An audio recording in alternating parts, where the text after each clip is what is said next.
తెలంగాణ అభివృద్ధికి ప్రణాళికాబద్ధంగా కృషి చేస్తున్నామన్నారు మంత్రులు. తెలంగాణను ఇన్నోవేషన్ క్యాపిటల్ గా తీర్చిదిద్దాలనే లక్ష్యంగా పెట్టుకున్నామని చెప్పారు. టూరిజం, క్రీడల అభివృద్ధికి ప్రత్యేక పాలసీలు తెచ్చామన్నారు. రంగారెడ్డి జిల్లా ఫ్యూచర్ సిటీలో వివిధ అంశాలపై చర్చల్లో పాల్గొన్న మంత్రులు అభివృద్ధితో పాటు పర్యావరణ పరిరక్షణకు ప్రాధాన్యమిస్తున్నామని చెప్పారు.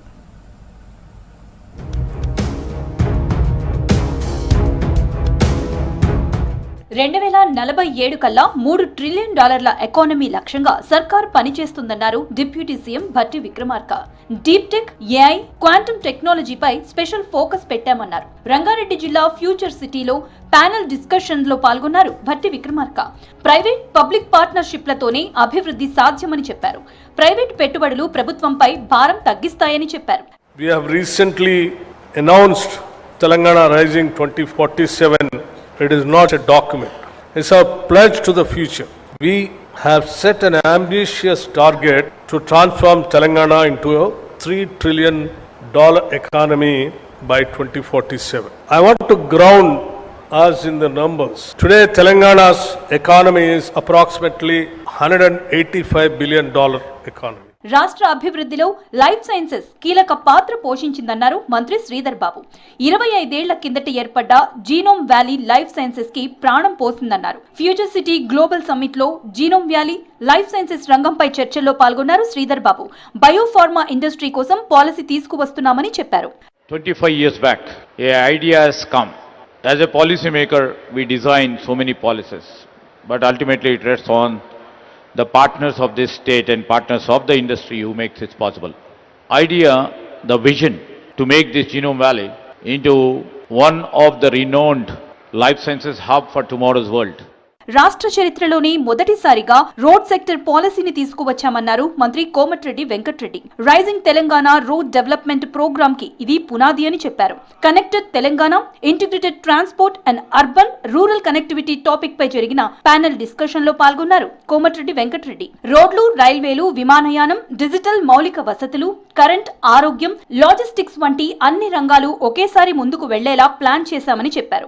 Roads form the backbone of any progressive economy, and as we take giant leap to make Telangana $1 trillion economy, Telangana, my department is committed to connect all the mandal headquarters with a double lane road to the district headquarters, from there to state capital Hyderabad. You might ask, how is that relevant to Telangana growth story? Well, it is good. Telangana ప్రభుత్వం అద్భుతమైన క్రీడా policy తీసుకువచ్చిందన్నారు మంత్రి వాకిటి శ్రీహరి. క్రీడాకారులకు ప్రోత్సాహకాలు అందిస్తున్నామని చెప్పారు. Global summit లో Olympic gold quest panel discussion లో వాకిటి శ్రీహరి, మంత్రి అజరుద్దీన్లతో పాటు క్రీడాకారులు పివి సింధు, గుత్తా జ్వాల, గోపీచంద్, అంబటి రాయుడు, అనిల్ కుంబ్లే పాల్గొన్నారు. క్రీడా అభివృద్ధిలో మైదానాల పాత్ర చాలా కీలకమన్నారు మంత్రి అజరుద్దీన్. ఫుట్బాల్ ని కూడా రాష్ట్ర ప్రభుత్వం ప్రోత్సహిస్తోందని చెప్పారు. తెలంగాణలో ఈసారి స్పోర్ట్స్ పట్ల ఒక పెద్ద ఎత్తున ఒక స్పోర్ట్స్ పాలసీ తీసుకొచ్చి గ్రామ స్థాయికి నుంచి క్రీడాకారుల్ని వెతికి దేశాల కోసం ఆడిపించే విధంగా రాబోయే 2036లో ఒలింపిక్స్ లో ఖచ్చితంగా భారతదేశం లేదా తెలంగాణకి ఎటువంటి పరిస్థితుల్లో కూడా మెడల్ వచ్చే విధంగా మనం కార్యక్రమాలు తీసుకోవాల్సిందిగా మీ అందరితో కోరుతున్నాను.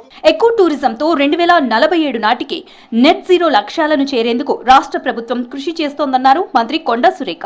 తెలంగాణలో పచ్చదనాన్ని పెంచి వాతావరణ మార్పులను తగ్గించాలని పెద్ద ఎత్తున కార్యక్రమాలు చేపడుతున్నామన్నారు.